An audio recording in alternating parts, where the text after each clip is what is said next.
Hey guys, my name's Crystal Kenny, and I'm in love with creating. All things artistic and imagination involved. I'm an American girl who chased her creative dreams all the way to Paris, France, making a living using photography. This podcast takes you inside the stories of all the artsy folks I've met along the way and gives you that extra push to discover your creative gifts. The desire to create is deeply inside each and every one of us, and I give you the tools and inspiration to find a new way of living a more creative life. This is La Vie Creative, the podcast.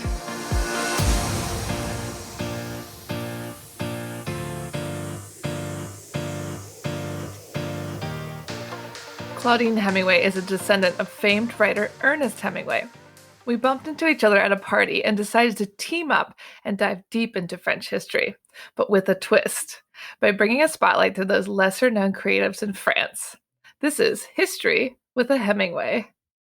Welcome back to Paris History, Avec, Hemingway. I'm back with Claudine, and today we're talking about one of my favorite areas in Paris around the Palais Garnier, which is, if you haven't visited the Paris Opera House, you must do it. It's absolutely stunning, and you can give yourself a guided tour. You don't even have to see a show, but I'll let Claudine take it from here. It really is, I think, one of the most beautiful buildings in all of Paris. It's incredible. It's gorgeous. And we'll tell you a little bit about it. But if we start, we'll start at the back of it. At the very back of it, you also have the Galerie Lafayette, which is a beautiful store. Go up to the very top and go up onto the roof. There's a little bar there, and it actually gives you an amazing view over the top of the Palais Garnier. But at the back side of it, it's a little less fancy than the very front of the facade. The administration offices, and this is how they go in, and this is how, the performers, it is, basically the opera house, but now it's just ballet that's there. But you could go through the back, and it's very, very, the back side of it's very high because that's the back side of the stage. And I know that you've been back in some of those really cool places taking some photos. The trio of gates that go along that back entrance, basically each one of them has their own function. But the center one is very grand and beautiful and has carved garland and decorations and the iron gates. There's also doors on each of the side corners. On January 14th, 1858, at the former Opera House in the 9th on the Rue Le Peltier, Napoleon III was attacked by a wild Italian named Felice Arsine. They tossed a bomb into the crowd, but luckily Napoleon III and Eugenie were not hurt, but a new opera house was needed because he was afraid of that happening again. So he ordered a new one to be created. In 1860, a competition was held for the architects to see who was going to build it. One Mr. Viollet-le-Duc was tossed around as the man for the job. He, of course, was the one who redid Notre Dame. These were the days of Haussmann and his grand boulevards and vistas, and the opera was going to crown one of his accesses. So we know the access that we talked about a few weeks ago that starts at the statue of Louis XIV in front of the Louvre pyramid. Yeah, it goes all the way. There was originally going to be an access that started at the Opera House and went all the way to the Boulevard Saint-Germain. What? That would have been so cool. I know, but it stops. It basically goes down and then stops at the Seine, sadly. And it's not really a straight line like the one that's not like the Grand Access, they call it. Out of the 171 candidates, the almost unknown Charles Garnier was picked as the winner. He was also the winner of the Grand Prix of Rome. On the east side, as you walk around, this was the former subscribers pavilion for their own entrance and VIP access. The subscribers were made famous by Degas. All of those amazing paintings that Degas did of the ballet dancers, and you would see the men with their like fancy, top hats and tails. Those were the subscribers, which also has a very dark history because basically they were in the back, and see all these little ballet dancers that were practically, 15, 14 years old. And the mothers would send them off to them because they thought they would marry them and, become rich. So, which wasn't usually the case. Sadly. But when you look at those Degas paintings and you're like, oh, how beautiful, but you're like, oh, there's actually a pretty bad side to this. Yeah, it's sad. Yeah. Today, that entrance is now the exit, and it is also the gift shop, of course. When the opera opened to visitors, there's also a restaurant that sits right there. I've actually never eaten there. Have you been there before? I don't think so. Which one? What's it called? It's L'Opera. No, I haven't been there. Oh, we'll have to go check it out. Yeah. Research. But the lampposts on each one of them are really amazing. They were done by Félix Chabot. Each one is very different. So look closely at them. They kind of, you don't notice this huge difference from far away, but get close to them and look at them. And they're really cool. Construction started in 1862, but was briefly stopped during the Prussian siege and then of the Commune. So 2 years it stopped. It was finally finished in 1875 and inaugurated on January 5th. Charles Garnier wasn't even invited to attend. He was invited, but they told him that he had to buy a ticket. What? So the poor guy that designed it was like, you're not invited for free. You could come, but you got to buy a ticket. Yeah. So Garnier was thought of, basically he thought of himself as like the Michelangelo of the period of time. He wanted this huge presence there. He wanted like the whole facade. So when you look at the front facade, it's pretty amazing. It's the south facade that sits at the top of the Avenue de l'Opéra. It's one of the only streets in Paris that does not have any trees. Weird. Yeah. So when you go inside the opera, you could go up above and look down, and you really notice this. As he designed the building, many complained of his plans, saying it was just too much gold. But Second Empire has a lot of gold. Second Empire style of Napoleon III, he wanted to really evoke back to that style of Louis XIV, which is what also his uncle Napoleon Bonaparte liked. So there's a lot of that gold in the Second Empire, which I love. The facade is dedicated to music and includes 31 medallions and busts of composers. At the front, it includes Mozart, Beethoven, Rossini, Bach, and Haydn. It's topped with the golden sculpture at the very top of Harmony, at the left of poetry, and then on the very center of it is Apollo's group with music and poetry. The first trip to Paris I stayed in this amazing apartment that was somebody that worked at like she wasn't a like major curator at the Louvre, but this woman was a curator, and it was the most amazing apartment, and it looked out the window and we could see the top of that. And I wish I had been so enthralled with the Louvre and known where I was, because she had this wall to ceiling, like the whole entire floor to ceiling wall of books and all about art. I probably would have just stayed inside looking at them all day, but it was so cool because I remember being there the first time and looking out the window and seeing the top of the opera house. That is so cool. It was very cool. Yeah. So it was the whole entire, they has all of these different pieces on the top. When you look at the front of it, at the ground level, on the left is a sculpture. It's poetry by François Jouffry, an instrumental by Eugène Guillaume. On the right is the lyrical drama by Jean-Joseph Porot. But the one to the left of that one is the dance, and it's by Jean-Baptiste Carpeau. And then it was redone for a specific reason. I'll tell you why. But it was redone by Paul Belmondo. He was an artist, and his son, is Jean-Paul Belmondo, the actor that just died, I believe it was a year ago. The dance was very controversial at the time that when he did it, Carpeau basically studied the works of Michelangelo and Donatello in Rome and was a childhood friend of Garnier's. When he was asked to create this sculpture for the opera, he decided to do a subject of dance. The sculpture depicts a young man in the front, basically as the spirit of dance. He's naked. He's raising a tambourine in what looks like, complete and utter joy. And then he's surrounded by naked ladies that are basically also just all excited and, like, oh, this is so great. They're probably just all drunk on champagne. Yeah, exactly. But this was 1869. And it was just after Manet's Olympia and Déjeuner sur l'herbe shocked everybody. And everybody was freaking out. On August 26, 1869, which is, we are recording this pretty much on that day, it was unveiled in front of the crowd, and some very angry onlookers threw black ink on it, and it almost ruined it. What? Yeah. So they were so mad at this, like basically outpouring of naked joy. Naked joy. Because, we've talked about this before at that time, and why Olympia and Déjeuner sur l'Herbe was so shocking to people is because you didn't paint women in a contemporary setting naked.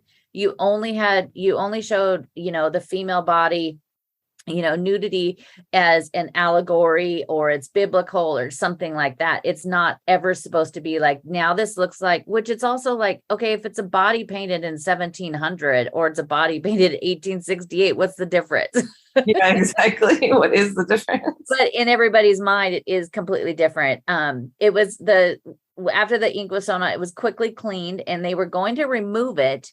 But then the Franco-Prussian invasion started, and Carpeau's death happened after that.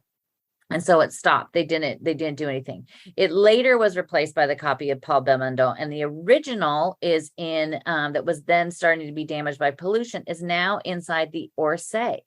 It's on, if you walk in and you go all the way down the center, when you get to the very end of it, look to the left and it's right there. You can see it right there. It's really cool to see it. And I've gotten really close and I don't see any ink remaining on it. But it's just funny that is, the copy that's there looks just like it, but it's funny when you see it, it's not really that big of a deal. But back then it was just, too much for people to handle. When you go around the side of it, and the front facade of the Opera House is gorgeous, but I think I like the side of it just as much. The side entrance was created for the emperor so he could safely enter and exit. This is where you go when you go to do a tour visit of it. You go through this entrance, and there is a big ramp that curls up around into the building. And so that's where he could, ride his carriage in, and he could go inside, and then you could get out inside the building. So he was, nice and safe. So people weren't trying to kill him.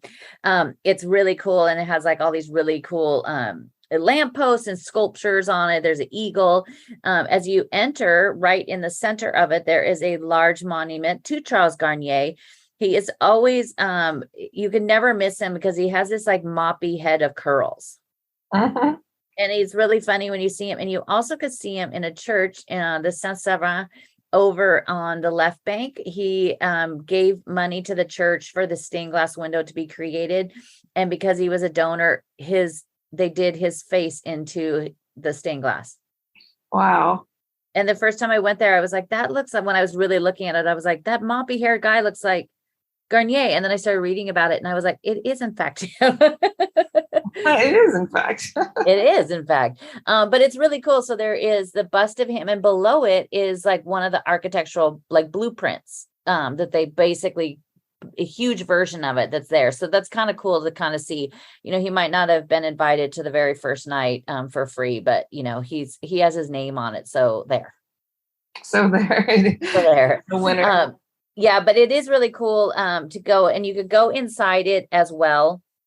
And if you are a member of the Orsay, show them your card. If you go to the Louvre or you go to the Orsay, save your ticket, and within it's like a 2-week period of time, you show them your Orsay ticket and you could get a discount. I went in there recently every time I go anyplace, I always show my Louvre and my Orsay card because a lot of times it's a discount. When I showed them my Louvre card, they just let me in for free. Well, that's pretty cool. And there's stuff up in the high parts of the attic that the Louvre actually has space up there that they store things. I was wondering what was in the attic. That's what I really want to get into. But the building itself and that whole area around it is just really gorgeous. There was a long line of directors that actually looked over it, looking over the opera itself. Inside of it, it's kind of cool because you could go in there and see there's a little museum there. And then there, of course, inside is the amazing ceiling of Chagall, which is absolutely gorgeous. It took me like 4 or 5 visits before I actually finally was able to get in, because if they are doing rehearsals, they do not let you into that part of the theater. They're supposed to have it updated on their website. So I would always choose a day that said that there was no rehearsals. And every time I get there, they'd be like, no, they're rehearsing. So I finally just went, I was one day walking by and just thought, oh, I've got about an hour. I'll pop in there. And they were like, no, it's open. So I finally got to go in and see the Chagall. But you can, and I know you do this a lot. You could wait just a couple days out, right? And get tickets for really cheap. Yeah, I do it all the time. If you go the night before, you can get tickets for 25 euros and you get really good seats. Yeah. So it's like, that's a really great way to see it. But inside, I mean, there's the whole front area that kind of like rivals the Galerie de Glace at Versailles, but there's two little rooms on either side of it. And there are these two little tiny round rooms, and you look up to the ceiling and it's painted like gold, and one has like stars and moons on it. And it's absolutely beautiful. And there's not usually a lot of people that are in there doing tours. Yeah, it's usually pretty dead. Like I don't see many people ever. It's really good. And of course, if you're a fan of Phantom of the Opera, there's also been this long legend, and now it's kind of been, now people talk about it, but they used to say that there was this, people are like, oh, they say that there's a lake underneath it. And then a lot of, the opera was, for a long time, they were like, no, that's not here. Your people are crazy. But then my pompier told me there was, because that is where the pompiers do training. Yeah, it's definitely there. I've seen it. I did a behind the scenes tour, and they open up the hole and there's a bunch of water down there. Yeah. Yeah. So it's kind of cool. And when they were building it, there was a huge problem because there was, so much of the gypsum that had been mined underneath the city. And then there was that water. And so they really had to dig down and put some pretty big, columns down there to hold up the building, because it also has all that water. They said that it burned down so many times that they wanted the firemen to have access to water all the time. Yeah. I know they should just have maybe they run it through the building now for sprinkler system. Yeah. They have firemen who are there 24/7. There's always a fireman there. Yeah. They just have to push a button and be like, here we go again. But it is really pretty. And the building is absolutely gorgeous. The inside of it and the outside of it, definitely go and see it. But we'll walk away a little bit from there. And there's the Square de l'Opéra Louis Jouvet. There is a theater there as well. And it's a really very quiet little tiny street. But this theater that there is awesome. It also has a really cool statue in the middle of it. It originally the theater was originally the Eden Theater. It stood and it was in an Egyptian style. It was open in January of 1883. They had plays and ballets and opera. It closed in 1893 and then was demolished, leaving space for the theater that you see today that was open in 1896. The very first version was on the left bank of the Theater de l'Athénée. It was on the Boulevard Saint-Germain. In 1893, Stanislas Loussouin designed the Comédie Parisienne, as it was first known. And in 1896, it moved to this new location at that time. It's really pretty. I haven't ever seen a theater, a play or anything in there. There's so many theaters around Paris. It's not like, there's one in, I think, just about every neighborhood. Yeah, they're all beautiful. They're all just absolutely gorgeous. It's just those are the things that, if you're there and the ticket is not very expensive, it's some night, and even if you don't understand French, it's still really cool to go, just because it's just kind of one of those experiences that you're not going to have, anywhere else. But in the center of this is this little kind of turnaround. There's some cafes there too. There's also the Fragonard Perfume Museum, which is just reopened. That's actually right around the corner as well. But in the center of it is a statue by Alexandre Ferguy. It was created in 1897, and it's the poet on a Pegasus. So it's kind of cool. But the way the buildings are shaped too, it's a really cool one to go get some photos, looking up. But if you go through the back of it, you go through a tiny little opening, and then you go into another little kind of courtyard. It's the Square Edward VII. It's named for Edward VII of England, who was the son of Queen Victoria. He was the heir apparent to the throne and would be king from 1901 to 1910. But before his reign, he visited Paris frequently, but he was known by another name as Dirty Birdie. Well, Dirty Birdie. Dirty Birdie. He was the Playboy Prince, as they also called him. He spent most of his time in the brothels of Paris, and especially the one called Le Chabanais on the Rue Chabanais, which is very close to the Square Lavoie and the Rue de Richelieu. from 1878 to 1946. It was a home away from home for Bertie. And he had this very famous chair. And I will find a picture and put it on the website. It was called Le Siège d'Amour, and it was the love chair. As Dirty Bertie got much larger and very overweight, he was not able to enjoy the ladies like he liked. So he had this special chair designed, and I'll let you find the picture and look at it. And you look at this thing and you wonder even how it worked, but it worked in a way that he could be, serviced by multiple ladies at the same time. Wow. Engineering. Yes, very, yeah. He died in 1910. In 1912, the square was dedicated to him, and this equestrian statue in the center by Paul Landowski, who also did our wonderful statue of Saint-Geneviève and Christ the Redeemer. But in there's also another theater there, the Edward VII Theater. Opened in 1913. It was designed by William Sprague. But this one, they had at one point, they had this really cool thing in the buildings because it's this funny kind of, I think it's almost like an octagon shape, the square is, the buildings around it. And they painted these lines around the building, and it just looked like these random lines. But if you got in just the right spot, all the lines connected. That is interesting. It was really cool, but those are gone now. When you walk out there, walk out the door, you could go down the street, and there is another very famous theater and club called the Olympia. It was the owner, Joseph Ollier, had this site, and it once was the site of a wooden roller coaster that the police finally said that they had to stop it because it caught fire so many times because of the, just the friction. It was replaced in 1893 with a concert hall. In 1889, he had already opened the Moulin Rouge.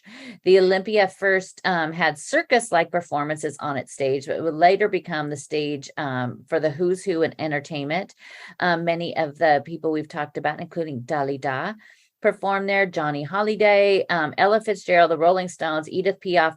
The Beatles performed there twice a day for about 6 or 7 days before they came to the U.S. for the very first time. That's cool. It was really cool. In 1961, Bruno Cognitre asked his friend Edith Piaf to perform on the stage to help raise money because the theater was struggling and they were not making any money. She was very sick. She was in a lot of pain. She was hooked on, I think it was morphine that she was taking. This is where somebody wrote the song, No Regrets, No Je ne regrette rien. She performed it there for the very first time. On the stage of the Olympia, where if you watch that amazing movie, I think it's La Vie en Rose with Marion Cotillard, she's absolutely stunning as Edith Piaf. They do actually reference this moment. But I was really excited because a few years ago, my friends, the Dandy Warhols, who are from Portland, Oregon, they were performing there, and I went there and went backstage. And Courtney Taylor, the lead singer, is like me, like he's obsessed with anything that's French and loves history. And he and I were like running all over, hoping we would find like a wall or something backstage where like Edith and everybody signed it, but there wasn't. There was a picture of Patrick Bruel. That was exciting. That's exciting. But the back was all like totally like updated and nice. But they do have this really cool little bar that they open up after the show in the back, and it's like the walls are covered with all of like the stickers they give you. So when you go backstage, they give you like a sticker that's kind of like almost the stickers that are kind of almost like fabric at the same time. Yeah. And it, it'll say like, Olympia and whatever. And then they put, the date and the show. So you have to have that to walk around. And the whole inside of this bar is like just covered with these stickers. So it's kind of cool to look back. I mean, they're obviously not that old, but it's kind of cool to look at those. But the whole time when they were performing, I stood on the side of the stage, and all I could think about was how like Edith Piaf and Dalida and all of these people, I mean, like literally, if they have ever been a famous musician or a band in time, they have played on that stage. That's pretty wild. it was really, really cool. And I was just like, I mean, the show was amazing, but, and it was really cool to be like on the edge of the stage and looking out onto the crowd and seeing all of it. It was really fun, but I was really bummed out not to find some secret wall with all these people signing it. Next time. We are just down the street from another beautiful church, the Église Madeline. It's a huge church. It looks very different from any other church you see in Paris. It was the original stone for it was laid by Louis XV in April of 1763. By the time the revolution broke out, only the base of the column up to the columns were completed. In 1806, Napoleon decreed that it was going to become a temple to the glory of his armies, but would be partially built without the names of the dead that he had sealed on gold tablets. They ended up putting them there, but they never got it finished. They never had it attached to the building.